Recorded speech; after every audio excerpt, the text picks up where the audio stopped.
கடந்த வாரம் ஜொஹூரில் பிரம்மாண்ட வெற்றியை தொடர்ந்து மலேசியாவின் முதல்நிலை இந்திய விற்பனை கண்காட்சி நிறுவனமான கலர்ஸ் ஆஃப் இந்தியா இவ்வாரம் கில்லானில் தனது மாபெரும் விற்பனை விழாவை கோலாகலமாக நடத்த உள்ளது. தென்கிழக்காசிய பாலிவுட் பெருவிழா மற்றும் இந்திய வர்த்தக கண்காட்சி இன்று வியாழக்கிழமை ஏப்ரல் 3 தொடங்கி ஞாயிற்றுக்கிழமை ஏப்ரல் 6 வரை என 4 நாட்களுக்கு கில்லான் பண்டார் பெஸ்தாரியில் அமைந்துள்ள KSL எக்ஸ்பிளனட் பேரங்காடியில் நடைபெற்றுக் கொண்டிருக்கிறது.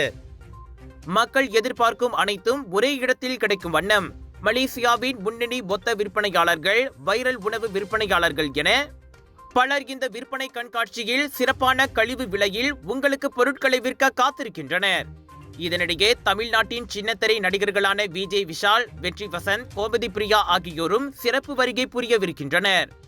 பிரம்மாண்டமாக ஏற்பாடு செய்யப்பட்டுள்ள இப்பெருவிழாவுக்கு ஆயிரக்கணக்கான வருகையாளர்கள் வருவார்கள் என கலர்ஸ் ஆஃப் இந்தியா இலக்கு வைத்திருக்கிறது. 100க்கும் மேற்பட்ட வைரல் உணவு திருவிழா, ஆஹா கல்யாணம் இந்திய திருமண கண்காட்சி, தெற்கு முதல் வடக்கு வரையிலான சேலை விழா, இசை மற்றும் கலாச்சார படைப்புகள் என அனைத்தும் இக்கண்காட்சியில் களை கட்ட உள்ளன. மாபெரும் உள்ளரங்கு தீபாவளி வர்த்தக கண்காட்சியை நடத்தி 5 முறை மலேசிய சாதனை புத்தகத்தில் இடம்பெற்ற நிறுவனம் இந்த கலர்ஸ் ஆஃப் இந்தியாவில் திரளாக வந்து பங்கேற்குமாறு அனைவரையும் அழைக்கிறது.